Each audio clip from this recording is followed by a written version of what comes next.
Girando em torno de sóis gêmeos Esmeralda, na galáxia de Andrômeda, existiu um dia um pequeno planeta chamado Shagai, ou Shaddai para alguns. Esta esfera inóspita, imersa em uma escuridão permanente, experimentou o surgimento de formas de vida cujo termo alienígena seria insuficiente para descrevê-las. A paisagem de Shagai era por si só aterrorizante. Mares negros formados por protoplasma, desertos inteiros cobertos por vidro moído, montanhas cristalinas de coloração púrpura e florestas com uma densa vegetação azulada, habitada por colônias gigantescas de bolores carnívoros. Presume-se que um tipo de civilização muito antiga habitou Shagai, antes do planeta sofrer mudanças drásticas. Sobre a natureza dessa raça ancestral nada se sabe, a não ser o fato de que eles ergueram monumentos colossais na forma de pirâmides em seus polos. Curiosos hieróglifos talhados nas laterias dessas construções milenares atestam que estes seres veneravam o deus exterior Azatoth. Existem teorias de que essa raça teria abandonado Shagai rumo ao centro do universo para comungar com seu deus, mas outros acreditam que eles optaram por deixar o planeta após alterações significativas em sua órbita.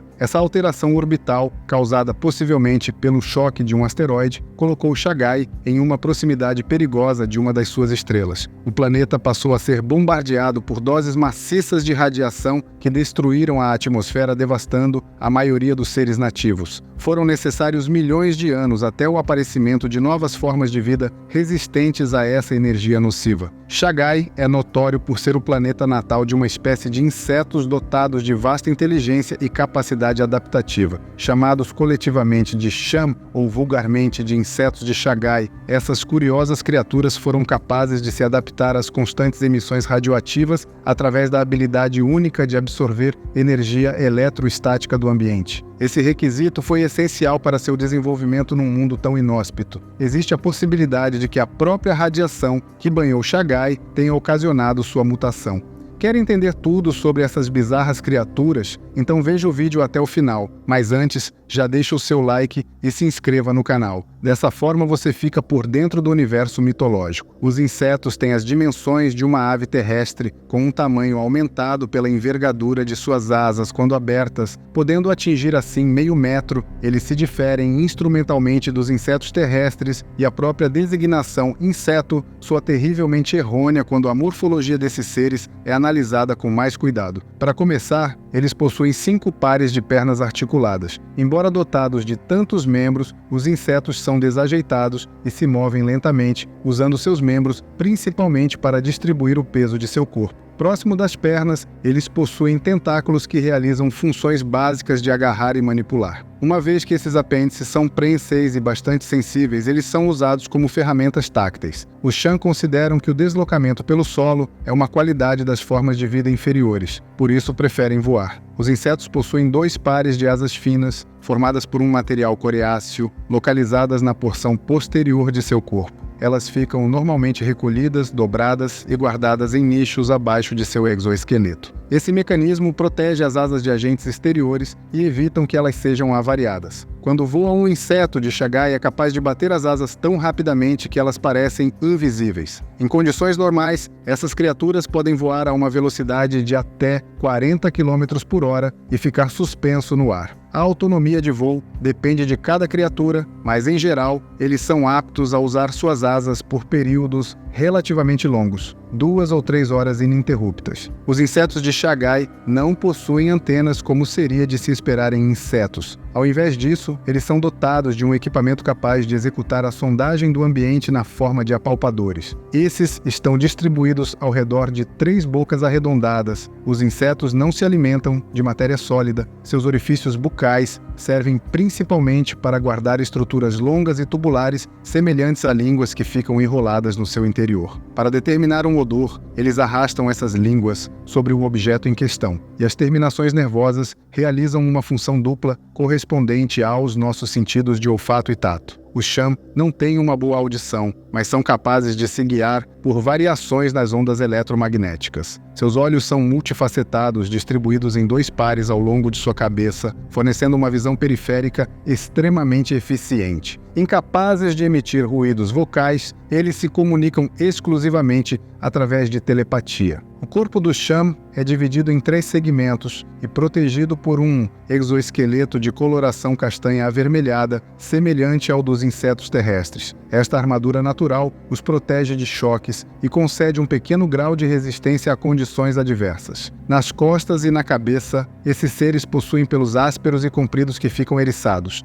Eles são responsáveis por captar radiação luminosa do Sol, que é convertida em alimento. Inteiramente fotossintéticos, os Cham precisam se alimentar dessa maneira, ao menos uma vez a cada 5 dias terrestres. Os insetos são hermafroditas, mas necessitam de companheiros para fertilizar um invólucro contendo seus ovos. Este normalmente é carregado na base de seus tentáculos. Esse saco de ovos, depois de fertilizado, é fixado em algum lugar seguro onde os filhotes podem eclodir de seu interior. Cada ninhada gera entre 2 e 8 larvas. Imediatamente depois de nascer, as larvas devoram umas às outras até que reste apenas uma. A sobrevivente precisa de alguns anos para desenvolver a capacidade de se sustentar com a radiação solar. Até lá, ela se alimenta de pequenas criaturas. Atingindo a idade adulta, um Cham pode viver por séculos. Dotados de 3 cérebros distintos, os insetos são capazes de raciocínio rápido e de processar diferentes cenários em sua mente analítica. Com essa vantagem instrumental, eles rapidamente adquiriram os recursos para construir sua civilização avançada. As cidades do Cham eram erguidas com uma substância protoplásmica reminiscente da matéria gelatinosa que cobria seus mares. Uma vez tratada, essa espécie de geleia formava estruturas globulares que serviam como suas habitações e prédios. No interior das cidades, destacavam-se construções distintas de metal em formato cônico que serviam como templos. As cidades cobriam grandes extensões do planeta e eram o lar de milhões desses insetos. Assim como as formas de vida ancestrais que um dia habitaram Shagai, os Cham também veneraram Azathoth como seu deus único. O caos primordial na concepção dos Cham era o responsável pelo surgimento do universo, e um dia será o responsável pela sua destruição final. De fato, muito do que se sabe a respeito de Azathoth deriva do conhecimento registrado pelos insetos, uma das únicas raças a prestar adoração ao sultão demoníaco e conhecê-lo profundamente. Os rituais religiosos conduzidos pelo Cham envolvem práticas estranhas de adoração através de teoremas matemáticos e hipercálculo. Nos templos devotados a Azathoth, reatores nucleares extremamente complexos são utilizados para invocar um avatar do deus conhecido como Shada Hagagelah. Uma vez manifestado fisicamente, os insetos praticam sacrifícios lançando suas vítimas no interior de fornos atômicos para que a radiação possa ser alimentada.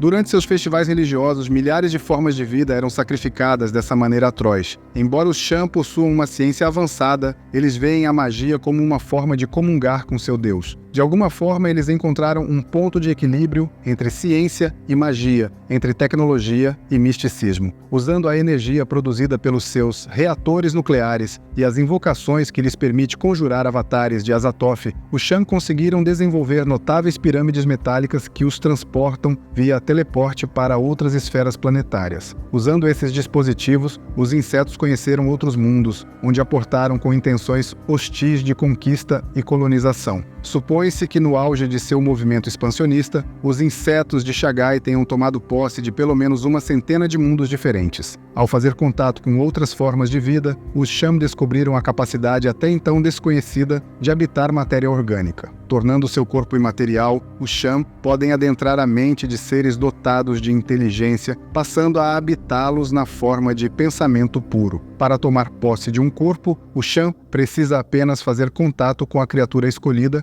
e converter seu corpo em uma forma compatível de onda psíquica consciente. Uma vez nessa forma, o Cham é capaz de persuadir e controlar seu hospedeiro, sugestionando-o a agir da maneira que lhe for mais conveniente. Usando esse recurso, os Cham facilmente tomaram planetas inteiros e submeteram formas de vida muito maiores e fortes a meros escravos de seus caprichos. O contato mental com uma infinidade de formas de vida, entretanto, causou uma reação inesperada na psique dos insetos de Shagai. Os Cham são incapazes de compreender sua verdadeira identidade como raça e carecem de outros seres para experimentar as mais básicas sensações. Dentre as sensações mais desejadas, os insetos desenvolveram um gosto peculiar por violência, sadismo e dor. Eles se deleitam com espetáculos de tortura, no qual raças alienígenas são expostas a todo tipo de sofrimento físico, mental e emocional. A busca por essas formas grotescas de prazer converteu o Cham em uma civilização decadente que se orgulha de ter refinado métodos de tortura indescritíveis. Nada concede maior satisfação a um Cham do que habitar o corpo de uma criatura consciente sofrendo enorme estresse. Com sua natureza abusiva, os Cham não reconhecem qualquer dilema ético ao manipular outros seres. Para eles, formas de vida inferiores não apenas podem, mas devem ser usadas ao seu bel prazer. Graças ao desejo transcendental de submeter outras formas de vida à sua tirania mental, o Império do Cham passou a se satisfazer com os planetas já conhecidos, freando seu ímpeto de novas conquistas cósmicas. Talvez isso tenha sido uma bênção disfarçada que permitiu a outras raças se verem livres desses seres tenebrosos. Há cerca de 800 anos no calendário terrestre, algo aconteceu a Shagai, algo que alterou para sempre a estrutura do Império construído pelo Cham e que representou a sua derradeira queda. Desde então, a decadência se instalou de tal forma que teóricos supõem que num futuro próximo a raça venha a desaparecer completamente. Não existe um consenso a respeito do que causou a destruição de Shagai. Os próprios Cham consideram um tabu falar a respeito desse trágico acontecimento cósmico, mas também é possível que eles mesmos não saibam o que sucedeu. Uma teoria citada nos manuscritos pinacóticos sugere que um misterioso objeto celestial. Entretanto, quando Shagai foi devastado, nem todos os insetos foram aniquilados. Alguns deles estavam vivendo em planetas colonizados. Da mesma maneira, aqueles que estavam nos templos piramidais conseguiram escapar da aniquilação, se teleportando para outras esferas. A grande maioria da espécie, entretanto, foi exterminada. Os Cham passaram muito tempo em exílio. As atividades de um único grupo são conhecidas desde então, mas se o registro dessas jornadas podem ser levados a sério, é justo considerar que os insetos viajaram pelo espaço extensivamente. Eles teriam resgatado outros de sua raça, ilhados em colônias com as quais perderam contato, mas após um incidente, decidiram abandonar os demais à própria sorte. O planeta havia se rebelado contra os Cham e as formas de vida nativas por pouco não destruíram a colmeia remanescente. Em meados de 1643, os Cham chegaram à Terra. Acredita-se que um de seus templos piramidais tenha apresentado defeitos que ocasionaram seu surgimento em algum lugar do Vale de Severn, atual sul da Grã-Bretanha. Segundo alguns tratados esotéricos, exploradores dos Cham teriam visitado a Terra num passado remoto, incutindo na mente humana o fascínio por construções piramidais. Essas teorias, porém, jamais foram verificadas. Seja como for, os Cham que chegaram à Terra descobriram que certos elementos contidos na atmosfera do planeta afetavam o funcionamento de seu templo, impedindo o teleporte. Tentativas sucessivas resultaram numa explosão que enterrou, de uma vez por todas, as esperanças das criaturas de retornar ao espaço ou buscar um mundo mais adequado às suas necessidades. Apesar de desapontados com a sua condição de náufragos espaciais, os Cham tentaram lidar com o planeta que se tornou sua morada. Uma de suas primeiras medidas foi acondicionar os escravos Xyclotl que os acompanhavam na jornada em um ponto isolado da floresta de Severn. Essas estranhas criaturas carnívoras e semi-inteligentes ainda habitam o mesmo local onde, segundo rumores, encontram-se os restos do templo piramidal. Não demorou muito até os Cham se envolverem com a forma de vida dominante, os humanos. De seu ponto de vista, a humanidade como um todo constitui uma raça simplória, mas com inúmeras possibilidades para seus jogos de manipulação e exploração mental. Os Cham ficaram fascinados com a noção de que humanos vivendo em sociedade possuíam tantas normas morais, conceitos que eles adoravam perverter. Capazes de penetrar na mente de seres humanos, os Cham rejubilam-se ao despertar paixões primitivas e instaurar uma profunda decadência moral no coração de seus hospedeiros. No século XVI, uma colônia de insetos conseguiram se infiltrar em um grupo de protestantes que fugia das autoridades. Perverter o severo código moral desses terrestres foi um desafio para as estranhas criaturas que aproveitaram esse domínio para construir um culto devotado a Azathoth. O culto se estabeleceu no interior do Vale de Severn. Lá eles pretendiam construir uma versão primitiva das pirâmides atômicas, usando o material disponível. Seus planos foram frustrados pelo famoso caçador de bruxos Matthew Hopkins, que de posse de um encantamento conseguiu interferir com o controle que os Cham tinham sobre a mente de seus escravos humanos. Alguns grupos que sobreviveram aproveitaram as correntes migratórias do século seguinte para se estabelecer em outras regiões do planeta, fundando colônias na Espanha, África do Sul, China e na Nova Inglaterra. Mesmo após terem sido derrotados, indivíduos continuaram vivendo nos recônditos do Vale de Severn, com uma existência bem mais discreta. Apesar de terem se conformado com sua condição de náufragos em nosso planeta, os Cham e seus descendentes nascidos na Terra continuam procurando uma forma de deixar sua prisão, por saberem que em breve as estrelas estarão certas, o que marcará o despertar dos grandes antigos e a destruição de toda a vida local. Nos anos 20, os Cham, tendo detectado uma série de condições favoráveis para o retorno dos antigos, eles estiveram especialmente ativos. É razoável afirmar que os Cham estão presentes em vários dos momentos mais lastimáveis da história humana, não apenas como meros observadores. Membros dessa raça curiosa sentem-se atraídos por acontecimentos de extrema agitação social que não raramente trazem à tona o pior das pessoas. Compelidos por tais circunstâncias, os Cham tentam dominar a mente de humanos em posições de poder, a fim de controlar suas ações. De seu ponto de vista, a humanidade como um todo constitui uma raça simplória, mas com inúmeras possibilidades para seus jogos de manipulação e exploração mental. Os Cham ficaram fascinados com a noção de que humanos vivendo em sociedade possuíam tantas normas morais, conceitos que eles adoravam perverter. Capazes de penetrar na mente de seres humanos, os Cham rejubilam-se ao despertar paixões primitivas e instaurar uma profunda decadência moral no coração de seus hospedeiros. Gostou do vídeo? Então deixe o seu like e se inscreva no canal. Dessa forma, você sempre receberá notificações de novos vídeos. Até a próxima!